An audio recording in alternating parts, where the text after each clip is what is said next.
अस्सलाम वालेकुम नाज़रीन। गेस्ट नज़ीर में आज हमारी खुशकिस्मती है कि हमारे स्पेशल गेस्ट अफजल खान साहब हैं। उनकी अचीवमेंट का सिलसिला उनके साथ हम डिस्कस करेंगे। और अफजल खान साहब इस वक्त मेंबर पार्लियामेंट हैं ग्रेट ब्रिटेन में, और इसके अलावा उनकी खिदमात बहुत ज़्यादा हैं।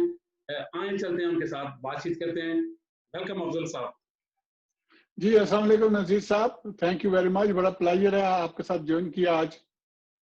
बहुत खुशी हुई आपसे बात करके। और हमारे नाज़रीन को बताएं कि आपका तल्लुक पाकिस्तान से किस इलाका से है? जी, मेरा ताल्लुक आप कह सकते हैं पाकिस्तान और कश्मीर दोनों से है। मेरी वालदा मोहतरम कश्मीर से हैं और वालिद साहब पाकिस्तान से हैं। फैमिली जो घर है वो जेलम में है और यहाँ छोटी उम्र में मैं आ गया था, तो बस बाकी लाइफ बरतानिया की है ज्यादातर। तो जब आप बरतानिया में आए तो पहला आपका जो दोस्त बने वो कौन थे, आपके जो बचपन के दोस्त हैं? जी, वो बचपन के दोस्त अब भी चल रहे हैं जो स्कूल में मेरे साथ थे, और कुछ नए दोस्त भी बनते हैं। वो कहते हैं ना, अच्छी बात तो यही है जितने पुराने दोस्त हों उसका मतलब ये है कि आप दोस्ती निभाते हैं। तो मेरे पास हैं पुराने दोस्त फ्रॉम स्कूल टाइम के। वो जनाब यहाँ मैनचेस्टर में भी हैं, ब्राइफील्ड की तरफ भी हैं। तो अच्छे लोग भी हैं और कुछ थोड़े से कम अच्छे लोग भी हैं, सब कुछ है। मेरी खुद जिंदगी ऐसी है। आप ये फरमाइएगा कि यहाँ जब आप आए तो ज़ाहिर है स्कूलिंग सिस्टम, लैंग्वेज, यहाँ तो एक डिफरेंट सिस्टम था। पाकिस्तान में जब आप स्कूल में जाते थे तो वहाँ उर्दू और ज़रा पटवारी बोलते थे। तो यहाँ कौन से वो मसाइल थे जो आपने फेस किए आके? अरे, सबसे पहला प्रॉब्लम तो ये लैंग्वेज कल्चर का होता है ना, कि आप एक कल्चर से उठा के टोटली नई जगह पे आ जाते हैं तो उसके बहुत से इम्पैक्ट होते हैं। आप टोटली लॉस्ट हो जाते हैं, तो उस चीज को समझने के लिए टाइम लगता है। तो ये वो एक्सपीरियंस था जो मुझे भी हुआ है। मैं समझता हूँ बहुत से और लोगों को भी हुआ होगा जो एक जगह से उठ के दूसरी जगह पे जाते हैं। लेकिन इसके साथ ये भी होती है कि ये जो लोग होते हैं या जाते हैं इस तरह छोड़ के, उनके अंदर एक इनर स्ट्रेंथ होती है कि जिससे वो नई जगह पे जाके सेटल हो जाते हैं, और सेटल ही नहीं होते फिर बहुत से मेहनत करके आगे भी निकल जाते हैं। जो लोकल वहां के होते हैं वो भी नहीं यहाँ पहुंच सकते, वो पहुंच जाते हैं। तो ये वो क्वालिटी है जो इमिग्रेंट्स लोगों के अंदर होती है। क्या आपने सोचा था कभी कि एक प्लानिंग थी बचपन से कि पॉलिटिक्स में आना है या ये सारी चीजें अचीव करनी है? क्योंकि अगर आपकी सीवी देखूं तो उसमें एक यूनिक चीज ऐसी है कि किसी भी सियासत में आने वाली शख्सियत के लिए वो सारी अचीवमेंट आपकी सीवी में मौजूद हैं। जी, मैंने कोई प्लानिंग इस तरह तो नहीं की। मेरा जो नॉर्मल सिस्टम है वो ये है कि जो बुनियादी वैल्यूज है ना वो ठीक होनी चाहिए। और मेरे लिए जो बुनियादी वैल्यू आई थी वो इस्लाम की आई थी। और जो नबी करीम सल्लल्लाहु अलैहि वसल्लम ने फरमाया था कि सबसे अच्छा इंसान वो है जो दूसरों के काम आए, और वो जो जिस शख्स के दो शख्स बराबर के हों वो घाटे में है। तो ये वो बुनियादी वैल्यूज हैं जिसको मैं ड्राइव करती हैं कि मैं खिदमत भी करना चाहता हूँ और मैं इम्प्रूवमेंट भी रखना चाहता हूँ। तो इसी पे मैंने अमल किया। तो नॉर्मली मेरी जो चीज है वो ये है कि मैं 4-5 साल का प्लान होता है, उस 4-5 साल के प्लान पे मैं काम करता हूँ। उसको एडजस्टमेंट भी होती रहती हैं चीजें, लेकिन अल्टीमेटली सक्सेस होता रहता है। लेकिन ये कहना कि मैं जब पॉलिटिक्स में आया था तो मैंने ये सोचा था कि मैं लॉर्ड मेयर बनूंगा, फिर मैंने सोचा था मैं यूरोपियन पार्लियामेंट मेंबर बनूंगा, या मैंने सोचा मैं मेंबर ऑफ पार्लियामेंट बनूंगा। ये ऐसी चीज नहीं है। ये बस एक स्टेज से दूसरा स्टेज और दूसरे से तीसरा ये मंजिलें आती गई, और अल्लाह का एहसान है। अल्टीमेटली अल्लाह के एहसान के बगैर कुछ नहीं होता। वो बस अल्लाह ने कामयाबी देती है। तो मुझे एक यूनिक पोजीशन पे मैं पहुंचा हूँ कि मैं एक वाहिद मुसलमान हूँ जिसने बहुत यूरोपियन यूनियन का भी सर्विस की है, और यहाँ ब्रिटिश पार्लियामेंट जो मदर ऑफ पार्लियामेंट है उसमें भी सर्व किया है। तो ये एक यूनिक मेरे लिए पोजीशन है, और ये बहुत बड़ा अल्लाह का एहसान है। मुख्तसरन अपने तजर्बात, मसलन आपने फैक्ट्री में एक मजदूर की हैसियत से काम किया, बस ड्राइवर की हैसियत से, टैक्सी ड्राइवर, और पुलिस में भी आए, फिर वकालत में भी। तो ये जो सारे सिलसिले हैं, इन तमाम शोबों में आपको कौन सा रोल अच्छा लगा? मेरे ख्याल में जो इस वक्त है यही अच्छा है। लेकिन बात यह है कि ये एक जिंदगी का सफर है। तो जब जिंदगी के सफर से आप गुजर रहे होते हैं तो जितने तजर्बात आपके पास ज्यादा होंगे तो वो एक्सपीरियंस आपका बढ़ता है, तो वो ज्यादा एक्सपीरियंस जो है फिर आपके लिए दरवाजे भी खोलता है। तो इस वक्त मुझे ये सहूलत है कि मैंने क्योंकि मुख्तलिफ एक्सपीरियंस किया हुआ है, तो मैं मुख्तलिफ लोगों से रिलेट कर सकता हूँ, मैं समझ सकता हूँ कि उनकी जिंदगी कैसे चल रही है। तो एज ए पॉलिटिशियन ये बहुत बड़ी वैल्यू होती है और स्ट्रेंथ होती है कि आप अपने आप को एसोसिएट कर सकें दूसरों लोगों की फीलिंग्स के साथ, उनके दिमाग में क्या हो रहा है, उनकी जिंदगी में क्या हो रहा है। तो ये वो चीज है जो मैं समझता हूँ मेरे लिए बेनिफिट रही है। हमारे जो व्यूअर्स हैं, जो हमारे देखने वाले हैं, वो जानना चाहते हैं आपकी कुछ आपकी निजी ज़िंदगी के बारे में सवालात कि आपने शादी किस उम्र पे की और किस यानी कि ख़ानदान से की या ख़ानदान से बाहर की? जी, जी, मेरे पहली पॉइंट तो ये है कि मैंने बहुत जल्दी उम्र में शादी कर ली थी। समझ लें कि फैमिली वालों को खतरा था, कहते हैं जितना जल्दी लड़का ठीक कर ले शादी करके उतना बेहतर है। तो 19 इयर्स एज पे मेरी शादी हो गई थी और जो मेरी वाइफ है वो भी अपनी फैमिली से ही है। तो इस लिहाज से फायदे भी बहुत होते हैं कि आपकी एक ही फैमिली एक लेवल पे होती है और एक दूसरे को आप बचपन से जानते भी हैं। तो ये प्लस माइनस का काम होता है। तो अल्हम्दुलिल्लाह मैं बहुत एहसानमंद हूँ अपनी बीवी का कि अल्लाह ने मुझे बहुत अच्छी बीवी दी है जो अंडरस्टैंडिंग है। जब मैं पॉलिटिकल लाइफ में हूँ तो मेरा ज्यादा टाइम बाहर गुजरता है घर से। तो अगर आपका घर में सुकून ना हो, अंडरस्टैंडिंग वाइफ ना हो, तो फिर ये बहुत मुश्किल हो जाता है। तो ये वो अंडरस्टैंडिंग थी और फिर हमारा तावन आपस में भी अच्छा रहा है क्योंकि जब वो स्टूडेंट थी तो मैं काम करता था। तो उनका जब पढ़ाई खत्म हुई, वो डेंटिस्ट हैं, तो उसके बाद उन्होंने काम किया, फिर मैंने जाके पढ़ाई की। तो ये वो मियाँ बीवी का रिश्ता भी है जो एक दूसरे को सहारा बनता है, जिसे हम कहते हैं कि एक ही गाड़ी के दो पहिए हैं।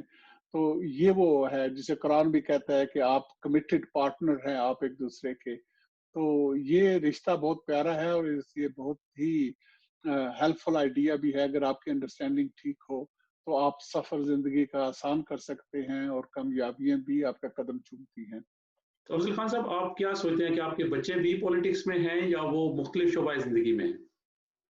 जी, वो मुख्तलिफ शोबे जिंदगी में हैं। मेरी बेटी ने पॉलिटिक्स की है।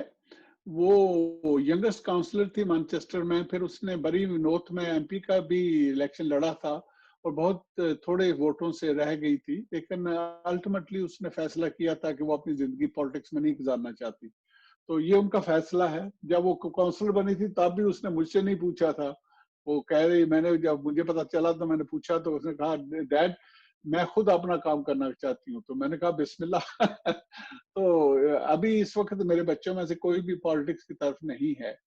आई थिंक इसकी एक वजह ये भी हो सकती है कि उन्होंने मेरी जिंदगी को देखा है कि इसमें कमिटमेंट कितनी होती है। तो शायद ये भी वजह हो। लेकिन अल्हम्दुलिल्लाह तीनों बच्चे हैं, तीनों प्रोफेशनल हैं, अपनी जिंदगी आराम से गुजार रहे हैं। तो खुदा का शुक्र है ये। तो आप हमारे जो व्यूअर्स हैं, जो स्पेशली जो यंगस्टर्स हमारा प्रोग्राम देख रहे हैं, एक पॉलिटिशियन में कौन-सी क्वालिटीज़ और कौन-सी स्किल्स होनी चाहिए, जो उसको एक अच्छा पॉलिटिशियन बनाती हैं? जी, बस यही समझे कि हमें अच्छा इंसान होना चाहिए।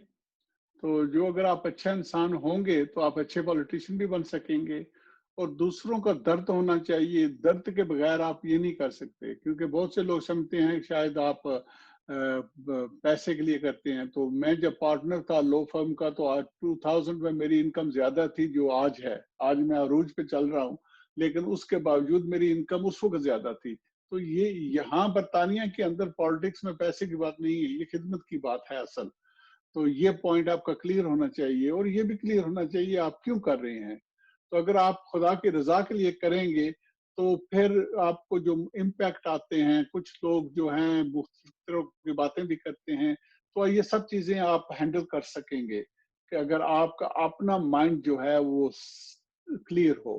तो वो यही है कि आपको अल्टीमेटली पॉलिटिक्स के अंदर सच्चाई होनी चाहिए, खिदमत का जज्बा होना चाहिए और कंसिस्टेंसी चाहिए।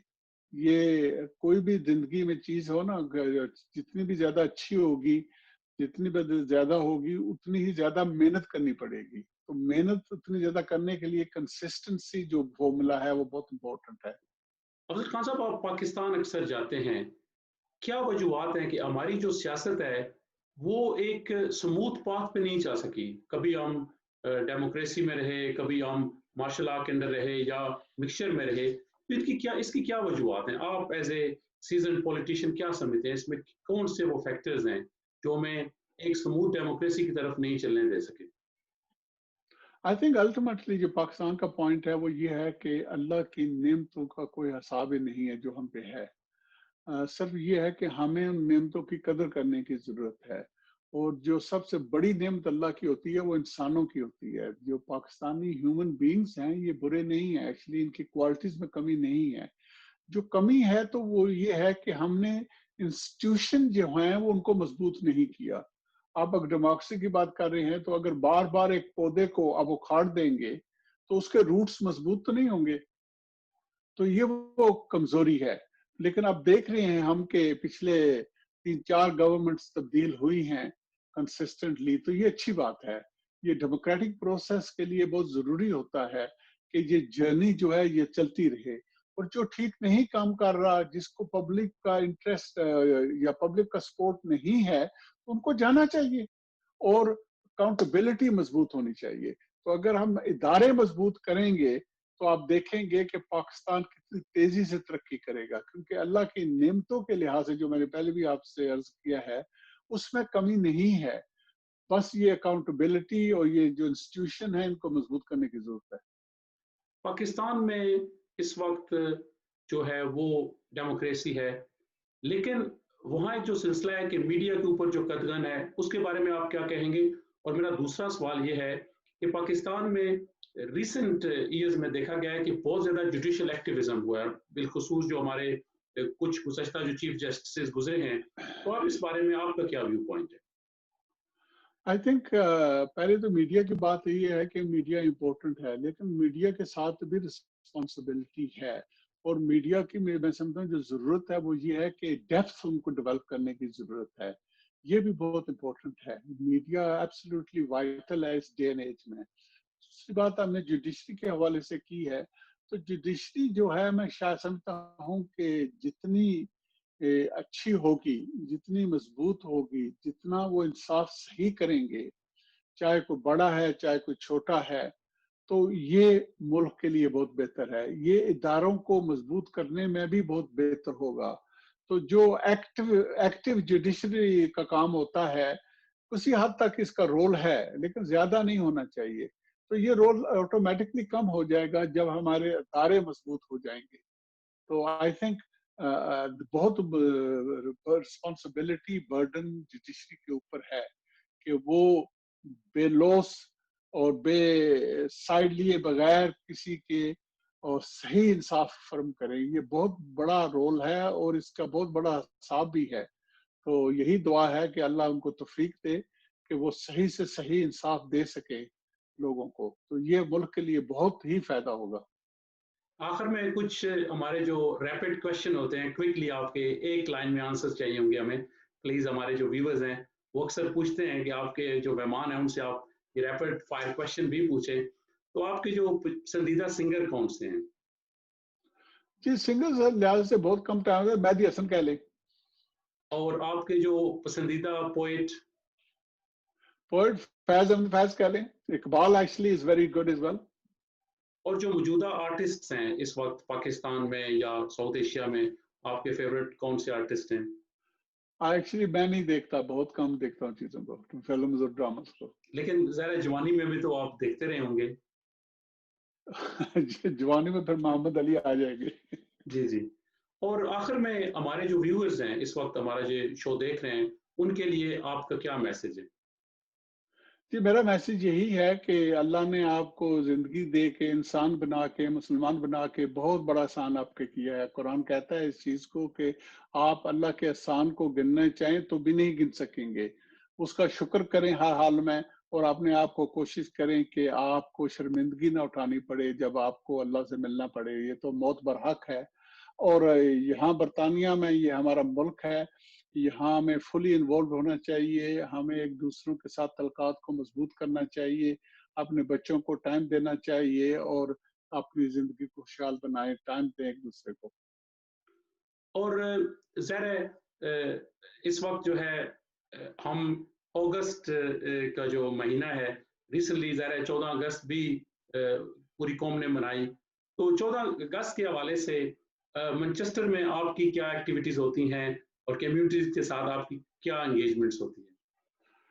جی نارملی تو پورا دن بہت بیزی ہوتا ہے. یہاں پہ سٹارٹ ہوتا ہے پاکستان کونسلیٹ سے پرچم لہرایا جاتا ہے، اس کے بعد پروگرام ہوتا ہے اور شہر میں بہت سے پروگرام ہوتے ہیں، تو بہت ہی بیزی ڈے ہوتا ہے. کیونکہ کووڈ-19 تھی تو اس لحاظ سے وہ یہ سب کچھ کینسل تھا، لیکن افسوس ہے کہ کچھ لوگوں نے وہ یہاں ونزر روڈ پہ کچھ بہت سے لوگ جمع ہو گئے تھے. یہ میں سمجھتا ہوں بہت بری بات ہے. ٹھیک ہے ہمارا یوم آزادی کا دن تھا، لیکن جو سچویشن ہے اس کو دھیان رکھنا چاہیے.